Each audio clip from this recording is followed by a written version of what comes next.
आज तक रेडियो सुनता है सारा जहां। बदलते हवा पानी से लेकर इस इकोसिस्टम की कहानी तक, अमीबा पैरामीशियम से लेकर वेल जैसे हैवी प्राणी तक, खेत खलिहान से लेकर आपके घर की बागवानी तक, आपकी हर जिज्ञासा और सवाल का जवाब है अर्थशास्त्र। इस धरती और इसके क्लाइमेट से जुड़ा ऐसा पॉडकास्ट जहां आप जानेंगे how to live sustainably and sensibly. सुनिए हर शुक्रवार आज तक रेडियो पर, मेरे यानी अमन गुप्ता के साथ।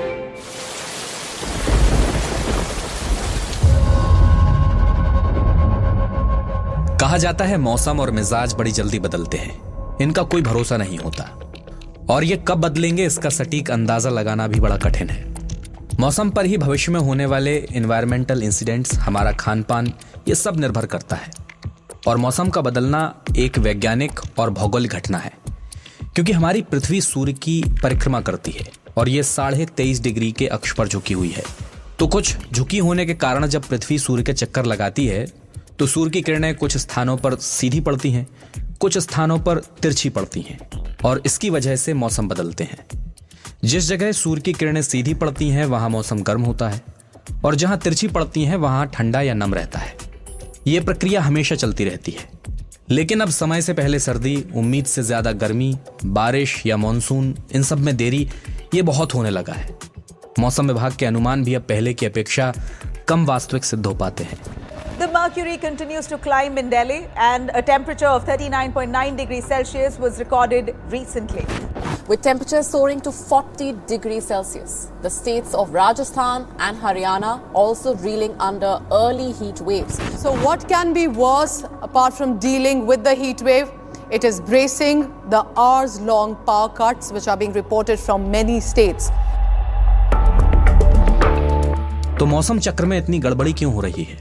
कौन से फैक्टर्स मौसम में बदलाव के लिए जिम्मेदार हैं? किस आधार पर मौसम विभाग अनुमान देता है, और कैसे कोई व्यक्ति अपने आसपास के इलाके में मौसम को मॉनिटर कर सकता है ताकि उसके हिसाब से अपने कामों की योजना बना सके जो मौसम पर निर्भर करते हैं। इन्हीं सवालों के इर्द गिर्द होगा अर्थशास्त्र का आज का यह एपिसोड।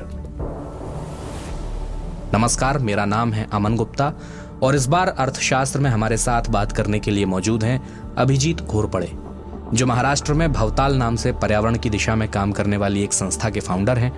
अभिजीत जी ने मौसम को लेकर बहुत स्टडी की है और लगातार उसे मॉनिटरिंग करने के प्रयास करते रहते हैं और लोगों को भी इससे जोड़ते रहते हैं। अभिजीत जी, बहुत बहुत स्वागत है आपका आज तक रेडियो के इस खास पॉडकास्ट अर्थशास्त्र में। Yes, thank you Aman ji.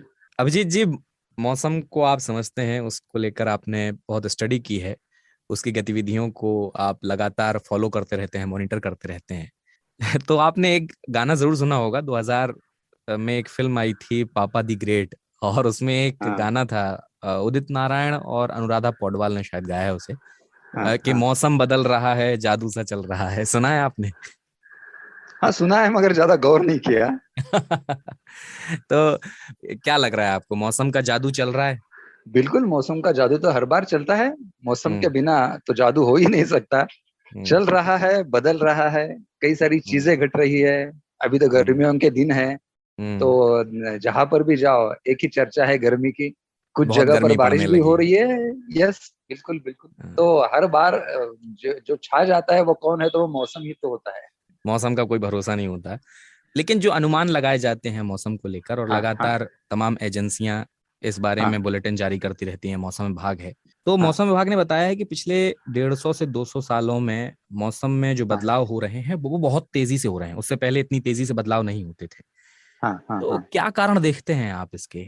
अब जो मौसम में बदलाव आते हैं उसके लिए तो दो चीजें जिम्मेदार होती है। एक तो कुछ नैसर्गिक तौर पर जो निसर्ग में, ऐसा तो जो हमारा नेचर है, निसर्ग है, ये तो लगातार एक जैसा कभी बर्ताव नहीं करता है।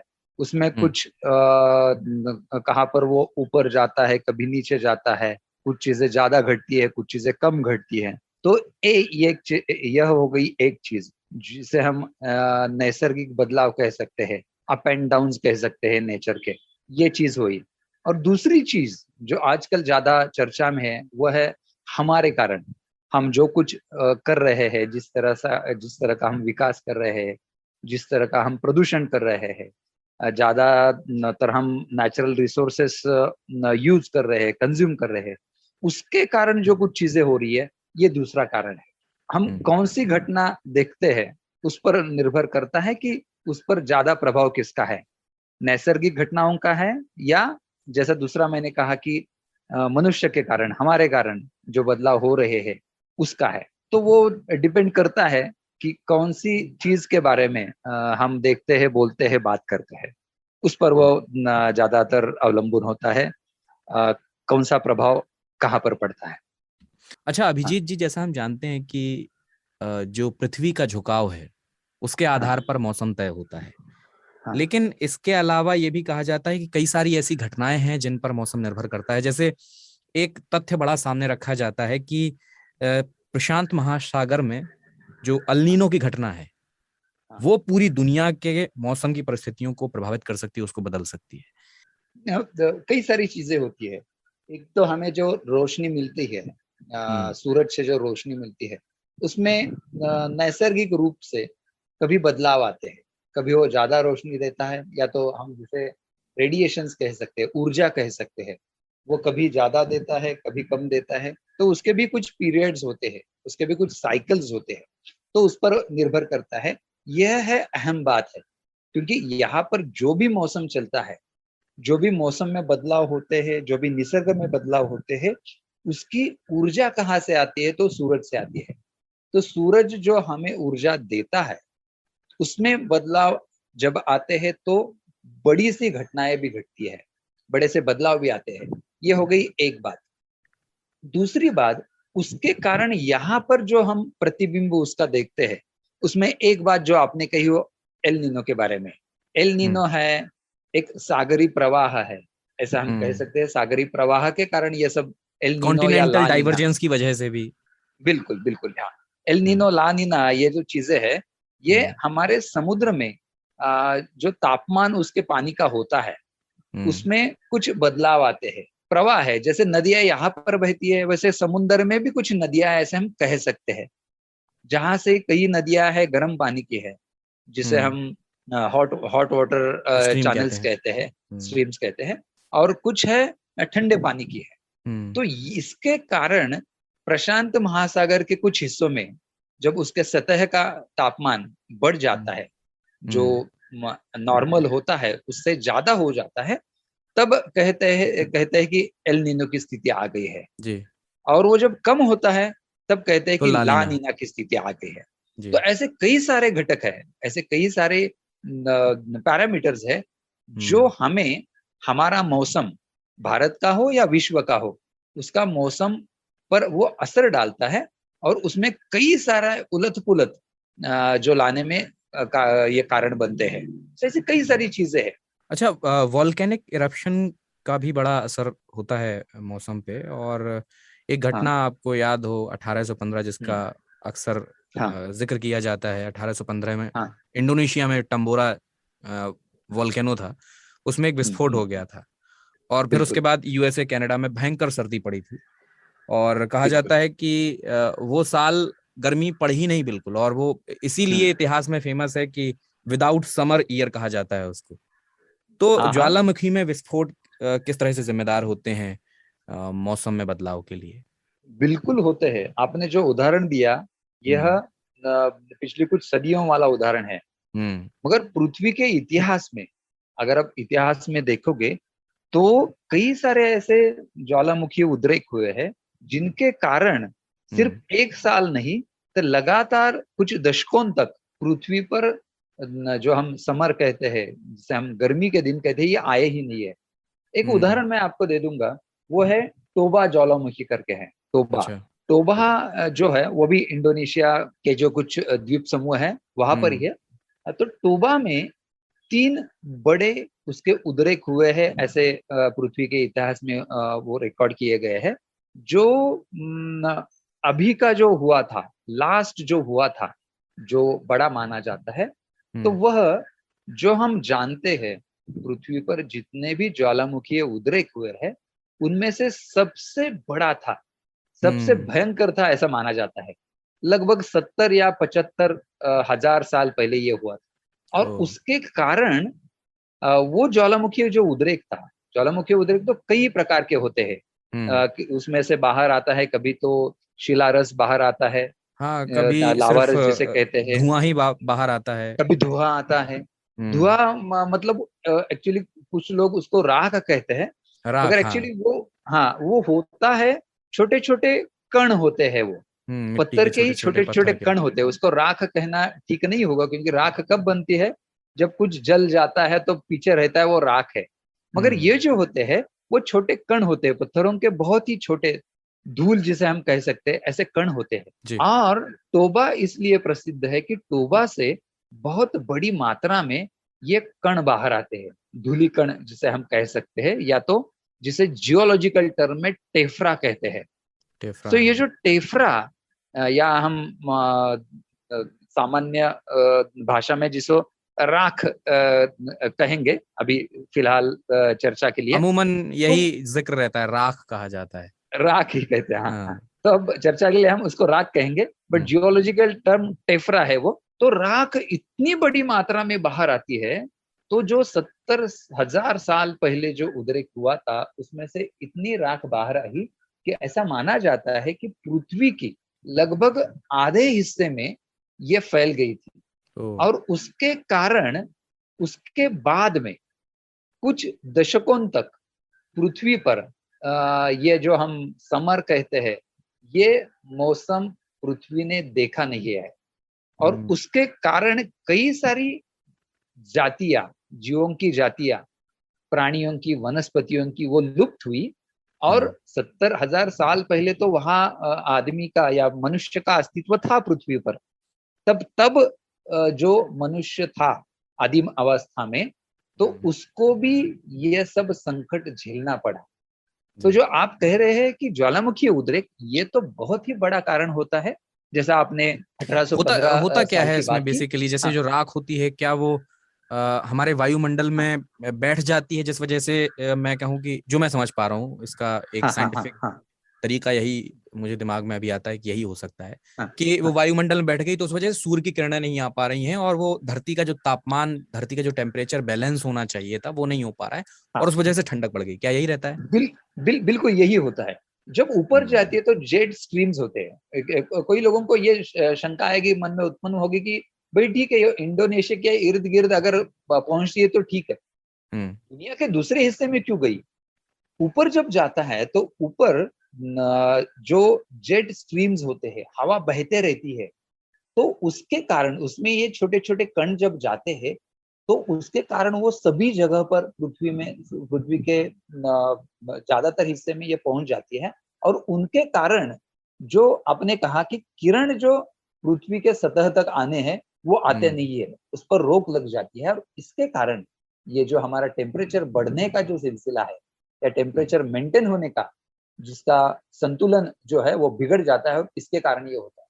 ये बहुत ही बड़ी घटनाएं इनके कारण हो सकती है, होती है, और आगे भी होती रहेंगी। ये तो नेचुरल चीजें हो गई। अच्छा, थोड़ा सा मैं कॉन्टिनेंटल हाँ, डाइवर्जेंस के हिसाब से भी किस हाँ, तरह मौसम बदलता है वो भी समझना चाहिए। हाँ, कॉन्टिनेंटल डाइवर्जेंस के कारण मतलब ये वो होता यह है, कॉन्टिनेंटल ड्रिफ्ट करके एक थियरी है। कॉन्टिनेंटल ड्रिफ्ट जो थियरी है, उसमें ऐसा माना जाता है कि हमारी जो पृथ्वी की सतह है, जैसा हम मानते हैं वैसे वो अखंड नहीं है। उसके कई सारे खंड है, उसके कई सारे हिस्से है, कई सारे टुकड़े हैं। समय और समय पर भी वो टूटते रहते हैं। बिल्कुल टूटते रहते हैं, जुड़ते रहते हैं। टूटना कहना ज्यादा अच्छा शब्द नहीं होगा। वो टूटे हुए है ही। हाँ, वो बस एक दूसरे को चिपकाए रहते हैं, या एक दूसरे से विलग होते हैं, दूर जाते हैं, अलग होते हैं। हाल ही में एक रिपोर्ट भी आई थी जिसमें ये जिक्र किया गया था कि कई सारे कॉन्टिनेंट जो हैं वो एक दूसरे से दूर भी हो रहे हैं अभी।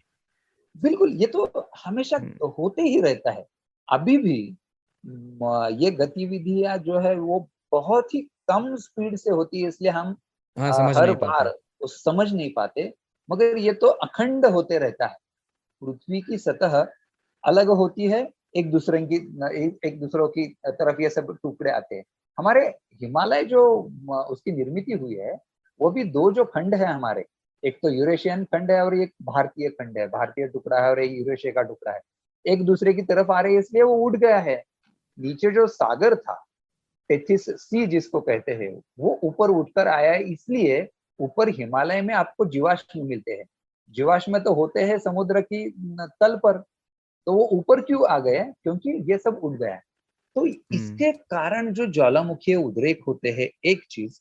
दूसरा, ज्वालामुखीय उद्रेक के साथ साथ कई जगह पर भूकंप जैसे भी हमें आपदा सहन करनी पड़ती है, ये दूसरी चीज। और ये सब जब बदलाव होते हैं, जब पृथ्वी की जो सतह है उसमें जब बदलाव आते हैं, तो मौसम में तो बदलाव आएंगे ही आएंगे। तो ये सब चीजें हैं, इसीलिए कॉन्टिनेंटल ड्रिफ्ट जो थियरी है, या कॉन्टिनेंटल ड्रिफ्ट जो होता है, ये सब टुकड़े यहाँ वहां घूमते रहते हैं, इनके कारण मौसम में बिल्कुल बदलाव होते हैं, होते आए हैं और आगे भी होते रहेंगे। अभिजीत जी, मौसम में जो बदलाव होते हैं उनका असर किस तरह से हमारे जो गतिविधियां हैं उन पर पड़ता है? बिल्कुल, मौसम के कारण तो हमारे ऊपर कई सारे प्रभाव होते हैं, गतिविधियों पर कई सारा प्रभाव होता है। एक छोटी सी बात बताता हूँ जो सीधी तौर पर हम पर प्रभाव पड़ता है, जहां पर भी हम रहते हैं। समझिए गर्मी के दिनों में जहां वहां पर कमाल तापमान जो है, मैक्सिमम टेम्परेचर है, समझो एक्स इतना है, उससे अगर 1 डिग्री सेल्सियस भी ज्यादा टेम्परेचर आता है, तो उसका अनुभव क्या होता है ये हम तो जानते हैं, उसका अनुभव करते हैं, कितनी परेशानी होती है, यह है सीधी बात। मगर इसके साथ साथ कई सारी अप्रत्यक्ष रूप में चीजें होती है। और एक इंटरेस्टिंग उदाहरण आपको बताता हूँ कि गर्मी के कारण या सर्दी के कारण कई सारे हमारे जीव होते हैं, जंतु होते हैं, वो कभी कभी बढ़ जाते हैं, कभी कभी वो कम हो जाते हैं। उसकी जो संख्या है वो बढ़ती है, कम होती है। हाँ, जैसा जो आजकल एक प्रजनन चक्र है वो पूरा बदल जाता है, तो जिस वजह से बिल्कुल बिल्कुल बिल्कुल आजकल ऐसा कहा जाता है कि गर्मी बढ़ रही है, इसके कारण ग्लोबल वार्मिंग या उसके कारण जो क्लाइमेट में चेंज आ रहा है, उसके कारण जहां पर आज तक मच्छर देखे नहीं गए हैं, वहां पर वो पहुंच गए हैं, क्योंकि वहां पर अब गर्मी बढ़ने लगी है। सो मच्छर जब जाते हैं तो उनके साथ वो जिन रोगों का फैलाव करते हैं वो भी जाते हैं। खेती की अगर बात करते हैं, तो खेती में हर एक जो हमारी जो फसल होती है, उसका टेम्परेचर, उसकी ह्यूमिडिटी, उसकी आर्द्रता जो है, ये सब चीजें उसके लिए पूरक होगी या उसके लिए हानिकारक होगी, यह भी चक्र होता है। वो चक्र जब बिगड़ जाता है टेम्परेचर बढ़ने के कारण, मौसम में जब बदलाव आते हैं उसके कारण, तो वो फिर उसका नुकसान हो या जो फायदा है हो, वो सब चीजें होती रहती है। कई जगह पर फायदा भी होता है, क्योंकि कुछ फसलें ऐसी होती है जिनको टेम्परेचर ज्यादा अगर है तो अच्छा होता है। कुछ जगह पर बारिश नहीं होती थी, कम होती थी, वहां पर ज्यादा बारिश भी होने लगी है। तो मौसम में जब बदलाव होते हैं तो उसके परिणाम होने हैं। आप कहाँ पर हो, आप किस दिशा में हो, आप क्या कर रहे हो, आपका क्या उद्योग है, आपकी क्या उपजीविका है, उस पर वो निर्भर करता है। आपको उसका फायदा होगा, आपका नुकसान होगा या आपका ज्यादा नुकसान होगा। तो मौसम तो बिल्कुल ये सब चीजें कंट्रोल करता ही है। अच्छा अभिजीत जी, ये कैसे डिसाइड किया जाता है? जैसे कई बार हम देखते हैं मौसम विभाग ये बताता है कि ये दशक बहुत ज्यादा गर्म रहा, इससे पिछला वाला दशक गर्म नहीं था, है ये चीजें कैसे डिसाइड होती हैं? जैसे 90 और 99 का जिक्र किया जाता है कि वो दशक सबसे ज्यादा गर्म था, और अब इस बार जो दशक आने वाला है वो और ज्यादा गर्म हो रहा है। 123 सालों का रिकॉर्ड हमने गर्मी में तोड़ा है। ये कैसे डिसाइड होता है कि ये गर्म रहेगा, अगला दशक थोड़ा ठंडा रहेगा, उसमें बारिश ज्यादा होगी? किस आधार पर तय होता है? दो तरह से देखना चाहिए इस प्रश्न की तरफ। एक तो विश्व के बारे में, मतलब विश्व में सभी जगह का, जहां जहां पर भी हम टेम्परेचर हो या मौसम की जो कई सारे घटक है, उसके हम रिकॉर्ड जो लेते हैं, तो कई सालों का, कई दशकों का, कई जगह पर कई शतकों का रिकॉर्ड हमारे पास मौजूद है। और उसके अनुसार, उसके तुलना में इस दशक में क्या हुआ है, इसके बारे में वो तुलना करके हम बताते हैं ये ज्यादा गर्म है या ठंडा है, या पिछले 100 सालों में ये ज्यादा गर्म रहा है, या पूरी अब तक की जो हमने रिकॉर्ड हमारे पास उपलब्ध है उसमें ज्यादा है। सो ये तुलना की बात होती है कि जहां जहां पर हमने ये लेके रखा है पिछले लगभग 150-200 सालों से पृथ्वी का या तो पिछले 100 सालों का रिकॉर्ड अच्छी तरह से हमारे पास उपलब्ध है, मौजूद है।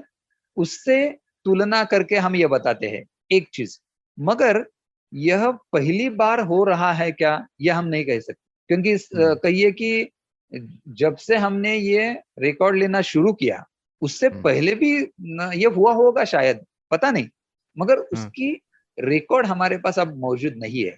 इसलिए ये सब जो चीजें होती है, इन सब चीजों की तरफ हम जो देखते हैं, जो अभी हुआ है, जो हमारे पास रिकॉर्ड है, उसकी तुलना में अगर कुछ होता है तो ये तुलना की बात है जी। हमारे पास 150 सालों का रिकॉर्ड है और उसमें अगर ये दशक अभी जो फिलहाल मौजूद है ये ज्यादा गर्म है तो ज्यादा गर्म है, तो इस तुलना करके वो सब नतीजे पर आते हैं। और ऐसे कुछ क्या कहेंगे हम जिसको, ऐसी कुछ जगह है जो प्रातिनिधिक मानी जाती है कि चलो भारतीय उपखंड में ये कुछ प्लेसेस है जहाँ का रिकॉर्ड लेंगे, पैसिफिक में कुछ है, अमेरिका में कुछ है, यूरोप में कुछ है, अफ्रीका में कुछ है, और वो सब मिला के उसका औसत निकला जाता है और उसकी तुलना करके फिर हम ये मानते हैं कि ये ज्यादा है या कम है। भारत के बारे में भी हम भारत की तौर पर या भारत के हिस्से में क्या हुआ है ये इसी तरह से हम मापते हैं और वो लोगों तक पहुंचाते हैं, बताते हैं। अच्छा, जैसे अभी आप जिक्र कर रहे थे इंडोनेशिया की घटना का, जो आपने जिक्र किया कि आज से 75,000 साल पहले ऐसी घटना हुई थी। मैं थोड़ा सा इसको इस तरह से समझना चाहता हूँ कि उस समय तो पर्यावरण की जो चुनौतियां आज हम फेस कर रहे हैं नहीं थी। मतलब उस समय तो अच्छी हवा भी होगी, अच्छा पानी भी होगा, पेड़ पौधे भी खूब होंगे। आज के समय में जो हम पर्यावरण की चुनौतियां फेस कर रहे हैं, क्या बहुत हद तक जिस तरह से जिम्मेदार ठहराया जाता है इन पर्यावरणीय गतिविधियों को, उसको नुकसान पहुंचाने की जो गतिविधियां लगातार चल रही हैं मौसम के बदलाव में, क्या वो ठीक है या मौसम अपने हिसाब से चेंज होता है? इन सब गतिविधियों का पड़ता होगा असर, बहुत मामूली सा पड़ता होगा? न, ये थोड़ा प्रश्न क्लिष्ट है। मैं इसलिए बताता हूँ क्योंकि इसका उत्तर हाँ भी है ना भी है। हम किस तरफ है उस पर वो निर्भर करता है, मगर ये चीज बिल्कुल है कि असर होता है।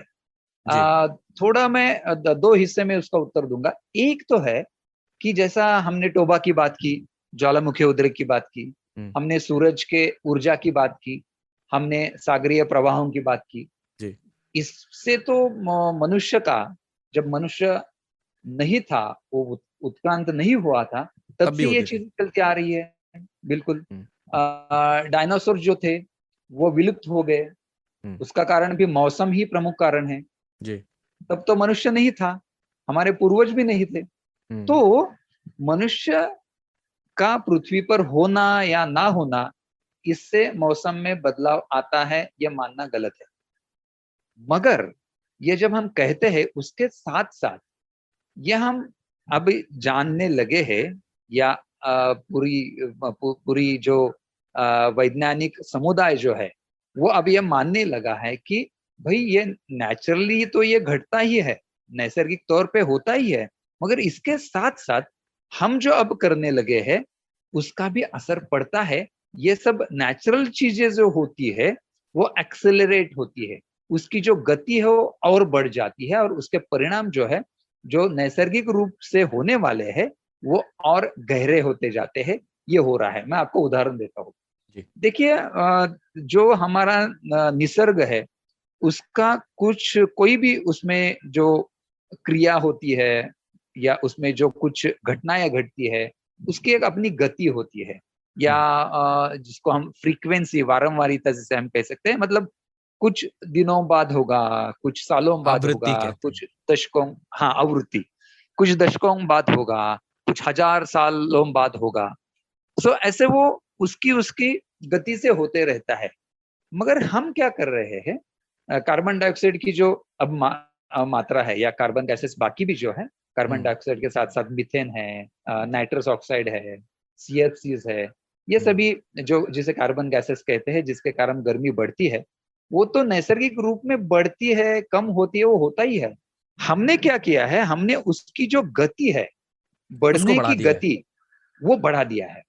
और अगर धीरे धीरे ये सब बदलाव होते हैं तो कोई भी मनुष्य प्राणी हो या कोई भी इतर जीव जंतु हो या तो कुछ पेड़ पौधे हो, वो जो संथ गति में जो बढ़ता है या कम होता है, वह सह सकता है, उसके अनुरूप खुद को ढाल सकता है। हाँ, ढालने में मगर थोड़ा सा अब जो है उसको वक्त मिल जाएगा, और धीरे बिल्कुल, धीरे ढलेगा तो ज्यादा बेहतर होगा। एकदम तो फिर से हम उसके साथ कॉप कर अप करना सकते हैं। मुश्किल हो जाता है। तो जी। अभी ये होने लगा है कि हम इतनी जोरों से या इतनी गति से ये सब कर रहे हैं, इसलिए अब ये हमारे इससे बाहर जा रहा है कंट्रोल से। इसलिए ये सब चीजें बहुत ही क्या कहते हैं हम, चिंता का विषय बन गया है और इसकी तरफ हम सीरियसली देखने लगे हैं। तो एक छोटा सा ब्रेक लेंगे अभिजीत जी, और ब्रेक के बाद हम बात करेंगे कि किस तरह के प्रयास हम अपने स्तर पर कर सकते हैं मौसम को समझने के, और जो बदल रहा है मौसम उसके साथ हम तालमेल बिठाएं, उसके अनुरूप खुद को कैसे ढालें, उस विषय पर भी बात करेंगे। एक छोटा सा ब्रेक लेते हैं। और मौसम के लिहाज से आपको दुनिया की 2 सबसे जालिम जगहों के बारे में बताते हैं। इनमें से एक है ओइमियोकॉन, रूस के साइबेरिया इलाके का एक गांव जो रूस की राजधानी मॉस्को से 3000 मील दूर है। यह धरती पर सबसे ठंडी जगहों में से एक है। जनवरी में यहाँ का औसत तापमान -50 डिग्री सेल्सियस तक गिर जाता है। इस गांव में करीब 500 लोग रहते हैं। वहीं अफ्रीकी देश इथियोपिया में एक जगह ऐसी है जो सबसे ज्यादा गर्म है। डनाकिल डिप्रेशन इसका नाम है। यह दुनिया की सबसे गर्म, सबसे सूखी और धरती पर सबसे नीची जगह है। इथियोपिया के अफार इलाके में यह पड़ती है और डनाकिल डिप्रेशन में साल भर औसत तापमान 35 डिग्री सेल्सियस के आसपास रहता है। इसके अलावा यहाँ बारिश भी बेहद कम होती है। साल भर में केवल 100 से 200 मीटर बारिश यहाँ होती है। यहाँ पर अफार समुदाय के लोग रहते हैं। कोई यहाँ आवाज का जादूगर है तो कोई लिखावट की दुनिया का बेताज बादशाह। किसी का राजनीतिक गलियारों में रसूख है तो किसी को खेल जगत में महारत हासिल है। विलन भी है, कभी माफिया की शक्ल में तो कभी अंडरवर्ल्ड डॉन बनकर। सुनिए नामी लोगों के कई सुने अनसुने किस्से नामी गिरामी में, हर सोमवार आज तक रेडियो पर। तो ब्रेक के बाद आपका स्वागत है। हमारे साथ अभिजीत घोरपड़े जी हैं जो भवताल करके एक पर्यावरण से जुड़ी संस्था चलाते हैं। मौसम से जुड़ी तमाम गतिविधियों का लगातार अध्ययन करते रहते हैं और उसके बारे में लिखते, पढ़ते, बोलते रहते हैं। तो अभिजीत जी, ब्रेक के बाद आपसे पहला सवाल ये करना चाहूंगा कि जिस तरह से मौसम विभाग हमें बुलेटिन देता है, वो एक निश्चित इलाके का देता है, लेकिन अगर हम अपने क्षेत्र में जहां हमें मौसम से जुड़ी गतिविधियों के आधार पर अपनी रोजमर्रा की चीजें तय करनी है, उसके आधार पर हमें काम करने हैं, मसलन खेती करनी है या कुछ और चीजें करनी है, तो वहां कैसे मौसम देखा जाए, वहां कैसे तय किया जाए? क्या गूगल सहारा है या फिर इसके और टेक्निक्स हैं? ऐसे देखा जाए तो अभी टेक्नोलॉजी इतनी बड़ी है, उसका फैलाव इतना हुआ है, उसमें इतनी प्रगति आई है, तो गूगल है या कई सारे ऐसे एप्स है, कई सारे ऐसे संस्थाएं हैं, वो अच्छी सेवा देने लगी है। मगर उसके साथ साथ वो तो उसका अनुमान देंगे, मगर उसके साथ साथ वो वहां पर जमीन पर घट रहा है या नहीं है, तो उनको अगर उसका प्रतिशत नहीं मिलता है, उनको अगर वो पता नहीं चलता है, तो वो जो हमें अनुमान दे रहे हैं उसमें ज्यादा सुधार नहीं होंगे। तो इसलिए उनके साथ साथ हम भी अगर उसमें कुछ हिस्सा लेते हैं, हम भी अगर वो सब चीजें मापने लगते हैं, उसका रिकॉर्ड रखने का प्रयत्न करते हैं, तो बिल्कुल उनको प्रतिशत मिलेगा और वो जो करने लगे हैं उस पर वो अधिक अच्छी तरह से हो सकता है। और दूसरी चीज है कि हमारे यहाँ पर भी हमारा भी ज्ञान बढ़ता है और हमारे यहाँ अगर रिकॉर्ड बढ़ता है, हमारे गांव के हवामान का, मौसम का, यहाँ के तापमान का, यहाँ के बारिश का अगर हमारे पास रिकॉर्ड है, तो फिर वो बहुत ही बड़ी बात होगी। उसके अनुसार हम कई सारे नियोजन कर सकते हैं और हमारे लिए ये फायदेमंद साबित हो सकता है।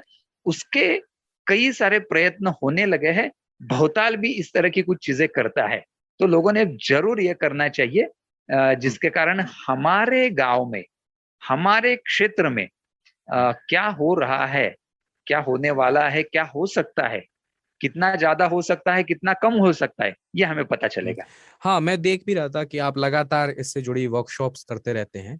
तो क्या तरीके होने चाहिए, मतलब किस तरीके से लोग पता करें, एक हाँ अपने इलाके की एक क्रेडिबल इंफॉर्मेशन कैसे जुटाएं कि मौसम हाँ में किस तरह के बदलाव, किस तरह के अप एंड डाउन्स हो रहे हैं? कई सारी चीजें की जा सकती है, मगर सबसे जो रंजक है, जिसमें लोग जुड़ जा इंटरेस्टिंग। सकते हैं, इंटरेस्ट ले सकते हैं, वो तो है हमारे यहाँ पर जो बारिश होती है ना, वो हम खुद ही मापेंगे, वो खुद ही मेजर करेंगे, और वो बहुत ही सीधी सी बात होती है। क्या हुआ है आजकल, थोड़ा सा बदलाव हुआ है, मगर सदियों से हम मानते हैं कि भाई ये चीज है ना, ये चीज ये विभाग करेगा, ये चीज सरकार करेगी, ये चीज ये साइंटिस्ट करेंगे। ऐसा नहीं है। बारिश तो हम सबकी है, बारिश में हम सब भीगते हैं, उसका आनंद लेते हैं, उसके जो आपदा है वो भी सहते हैं। बारिश सिर्फ कुछ विभागों की या कुछ लोगों की नहीं है, हम सबकी है। तो अगर हम बारिश मापते हैं, उसका तत्व बिल्कुल ही सीधा साधा है।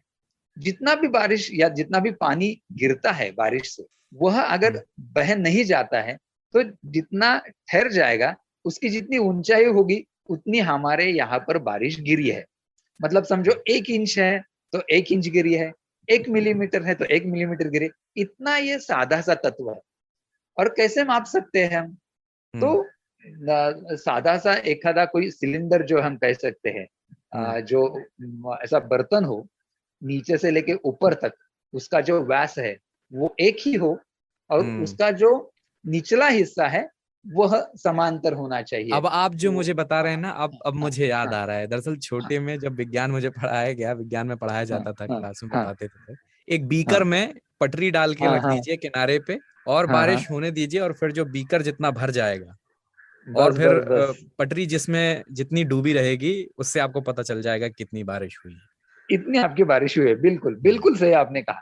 तो ऐसा जो बीकर आप रखते थे, तो आप कुछ भी रख सकते हैं, बस ये ध्यान में रखना है उसका ऊपरी हिस्सा और निचला हिस्सा जो बराबर है। व्यास है उसका एक तरह का होना चाहिए। बस उसमें जितना पानी जम जाता है वो उतनी आपकी बारिश है। मगर वो अधिक बेहतर होने के लिए उसमें हम क्या करते हैं, फनेल जो होता है वो फनेल रखते हैं। क्यों रखते हैं? 2 चीजें होती है। एक तो इवापोरेशन, बाष्पीभवन कम होता है, क्योंकि पानी उड़कर नहीं जा सकता, जाएगा तो कम जाएगा। और दूसरा, जो अगर बीकर में या आपके बर्तन में जो बारिश से पानी गिरेगा, बारिश तो कभी ज्यादा जोर से आ सकती है, कम जोर से आ सकती है। जोर से बारिश आती है तो फिर छींटे बाहर गिरेंगे, तो वो ना हो इसलिए हम ये लगाने को रिकमेंड करते हैं, इसकी सिफारिश करते हैं। और लोग बहुत अच्छी तरह से करते हैं। बहुताल के साथ पिछली बारिश के दिनों में पूरे महाराष्ट्र में लगभग 300 लोगों ने अपने अपने आंगन में, अपने अपने घर पर, अपने अपने गांव में ये बारिश मापी है। तो ये हमारे लिए इतनी मतलब उत्साह की बात है, और लोगों ने इतना एंजॉय किया। उसके साथ साथ उन्होंने क्या किया कि उसके साथ जो कुछ कीड़े आते हैं, जो कुछ घास उगती है, जो कुछ फूल आते हैं, उसके साथ साथ कुछ पंछी आते हैं, इसका भी रिकॉर्ड रखा। पूरी लॉग बुक तो तैयार इस की तरह इसकी।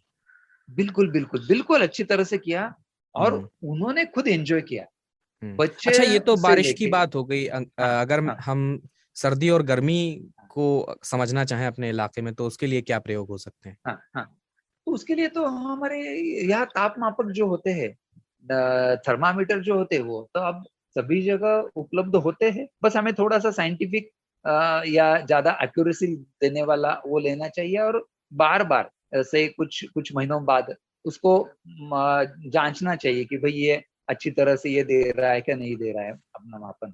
और ये कहने के लिए आप कोई भी जगह पर हो तो भी आपको ये सब चीजें मिल सकती है, उपलब्ध हो सकती है, तो ये करना चाहिए।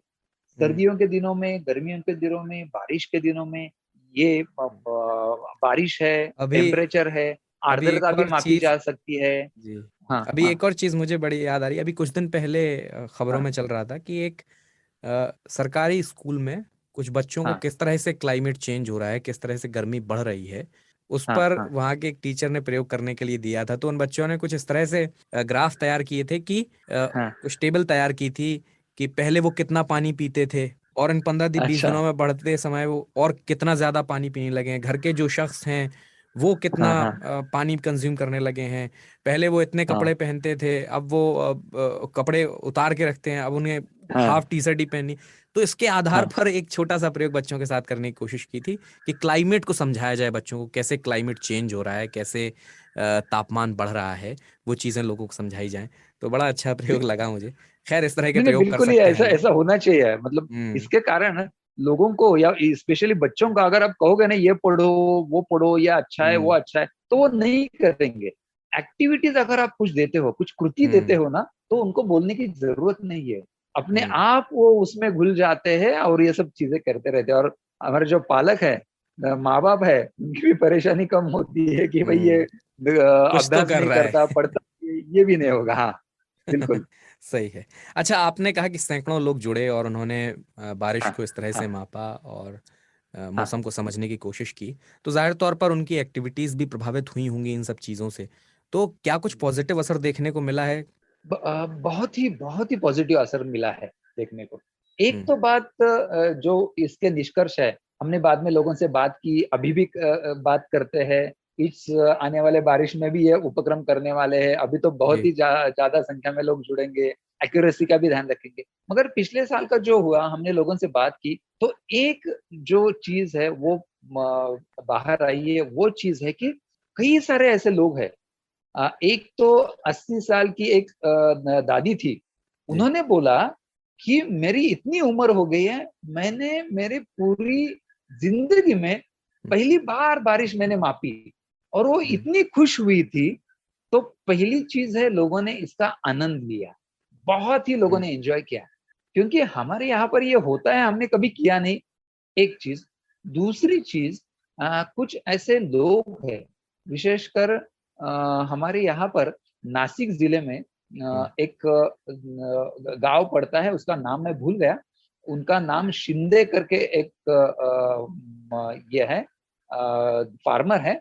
उन्होंने बोला कि अभी तक मैं जो करता था वो थोड़ा सा अंदाजन था कि वह ऐसा करेंगे वैसा करेंगे, इतनी हम्म। बारिश हो सकती है वगैरह। मगर जब मैंने ये किया, तो अब मैं क्या करने वाला हूँ, अब मैं इसके अनुसार अगली साल थोड़ा सा ये करूंगा कि भाई मुझे जो बारिश हुई है, जून में हुई है ज्यादा या जुलाई में हुई है या अगस्त में हुई है, क्योंकि ये जो भारत में होता है वो तो पूरे देश का है, हम्म।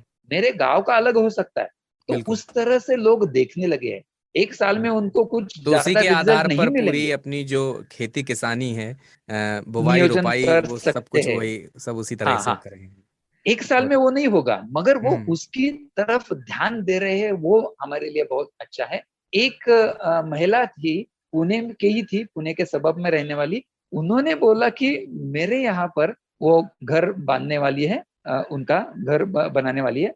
तो हम्म। उन्होंने बोला कि मैं तो पानी किसी एजेंसी से नहीं लूंगी, मैं खुद हम्म। रेन वाटर हार्वेस्टिंग करूंगी। मगर कितना बारिश होता है मुझे पता नहीं है।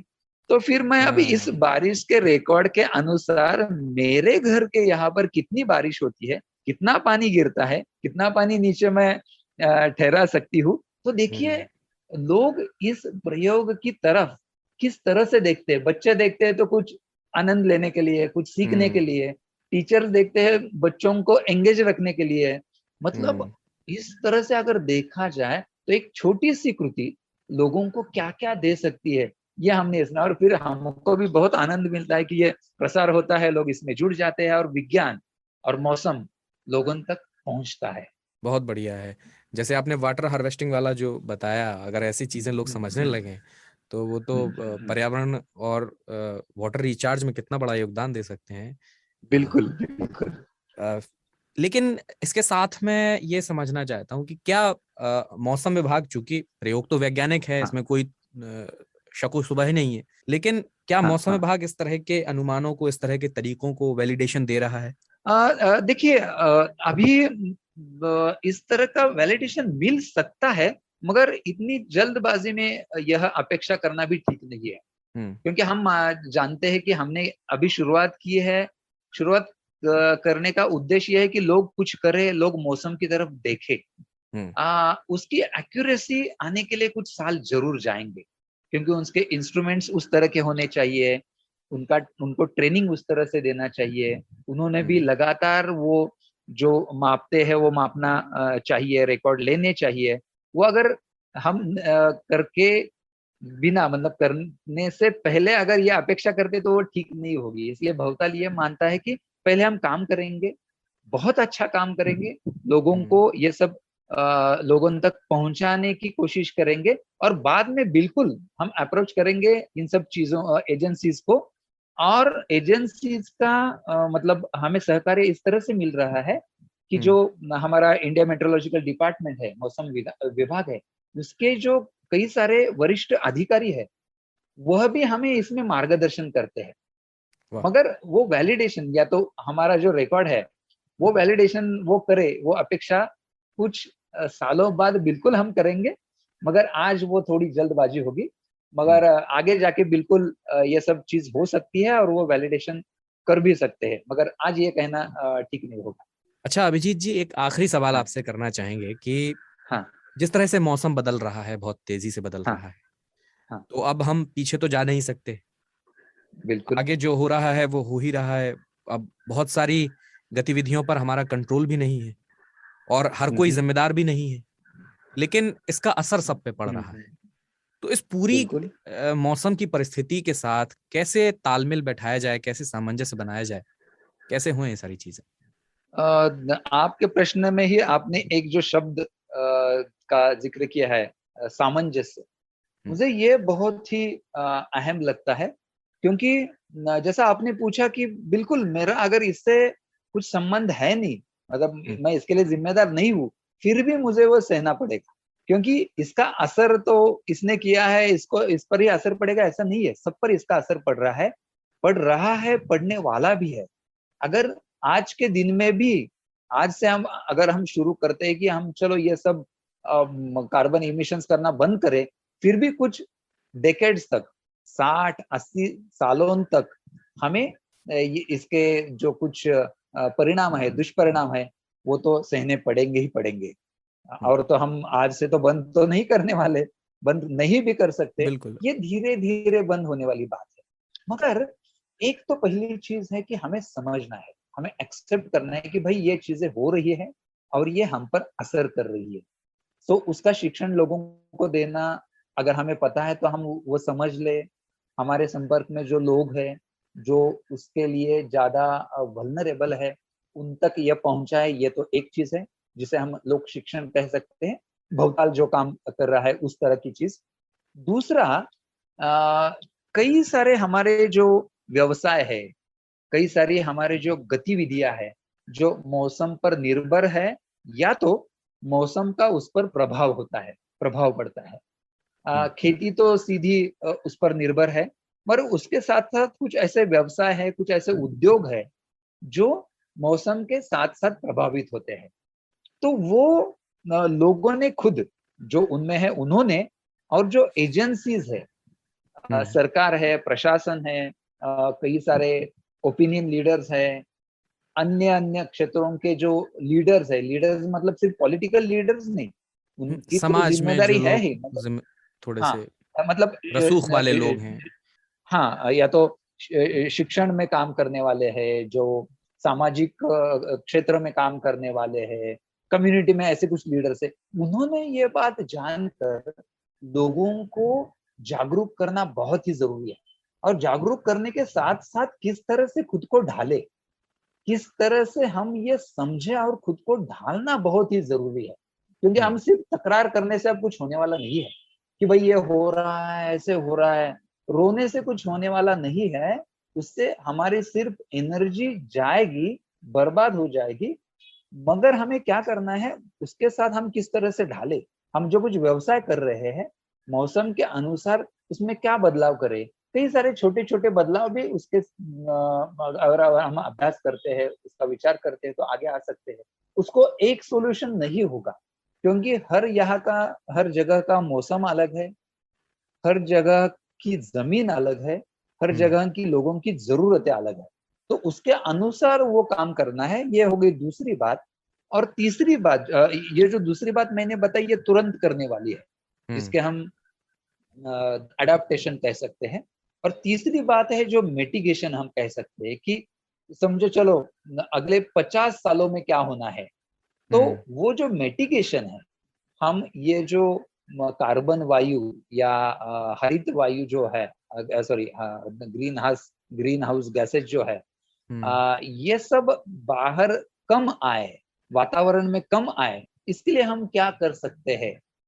राज्य प्रशासन राज्य करके क्या कर सकते हैं, देश के तौर पर क्या कर सकते हैं? ऐसा जगह जगह पर अगर काम होता है, ऐसी पॉलिसीज बनती है और बनने लगी भी है। महाराष्ट्र में जैसे कि क्लाइमेट चेंज की एक पॉलिसी बनी है, उस पर काम होने लगा है। मतलब एक रात में तो ये बदलाव नहीं होंगे, मानसिकता बदलनी है, जो हमारे प्रोग्राम्स है वो हमें तय करने हैं, वो अच्छे है, गलत है, परिणामकारक है, नहीं है, वो देखना है। इसलिए एक रात में या एक साल में या 5 साल में नहीं होने वाला, या एक सरकार भी नहीं कर सकती। सो उसमें हमें निरंतरता रखनी है। सो ये अगर हम करते हैं तो वो तीसरा प्रयास होगा। मुझे ऐसे लगता है कि ये अगर हम करते रहे तो आगे जाके बिल्कुल इसके साथ हमें जीना तो है ही, रोके या रुक के कुछ काम चलने वाला है नहीं, परिस्थिति है, उसका सामना करना है। बिल्कुल, जितनी अच्छी तरह से करेंगे उतना हम आगे बढ़ेंगे। सो ये पॉजिटिव नोट हमें लेनी है। हालांकि परिस्थिति निगेटिव है, मगर रोने से कुछ होने वाला नहीं है। पॉजिटिवली चलो देखते हैं, जो कुछ करना है वो कर सकते हैं। बिल्कुल जो हमारी त्रासदी है वो कम होगी ही होगी। तो बहुत बहुत शुक्रिया अभिजीत जी, आप हमारे साथ जुड़े, मौसम को लेकर आपने इतनी सारी बात की हमारे साथ। धन्यवाद, आपने भी मौका दिया, बहुत ही अच्छी तरह से चर्चा की। भवताल की तरफ से भी मैं आपको धन्यवाद देता हूँ। बहुत बहुत शुक्रिया अभिजीत जी। तो अर्थशास्त्र का ये एपिसोड आपको कैसा लगा, इस बारे में अगर आपका कोई फीडबैक है तो हमें radio@aajtak.com पर जरूर बताइएगा। अगले हफ्ते अर्थशास्त्र में आपसे फिर मुलाकात होगी। क्लाइमेट और नेचर से जुड़े एक नए मुद्दे पर हम एक नए सब्जेक्ट एक्सपर्ट के साथ बात करेंगे। फिलहाल मुझे यानी अमन गुप्ता को इजाजत दीजिए। नमस्कार।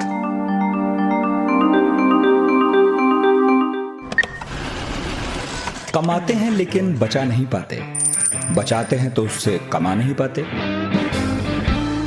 शेयर की चाल, निवेश का हाल, बाजार का तमाशा, इकोनॉमी की भाषा, बॉन्ड, बीमा, सोना, चांदी सबकी होती है बात। बचाते रहो नारे के साथ। हर शनिवार मैं यानी नितिन ठाकुर आपकी मुलाकात कराऊंगा आपके मनी मैनेजर से।